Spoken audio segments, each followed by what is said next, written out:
So the data is growing and really worrisome. So for breast cancer, there's a few cancers that even at low risk limits, you see the risk begin to increase. So where we would say there's kind of no healthy or there's no even like low risk amount.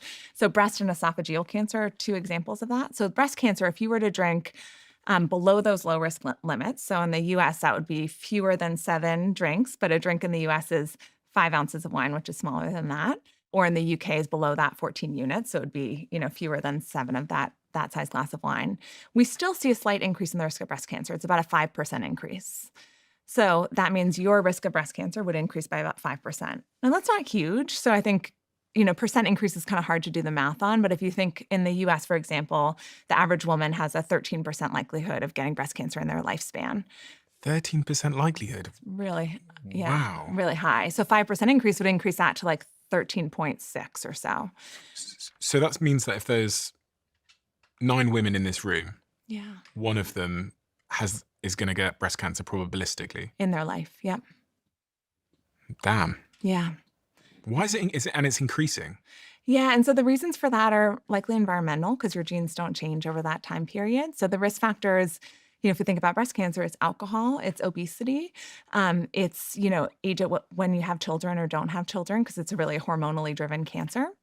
Same thing if you think about colon cancer. That's a really scary one where we're seeing more and more cases in younger people.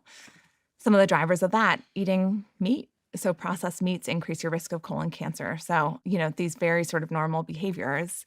There's probably other environmental things, honestly, that we're not yet measuring or able to measure, just given the rate of acceleration. When I talk to my colleagues who are oncologists, things like plastics or other things that we don't yet know, it's clearly something in the environment that is driving these increased cancer risks.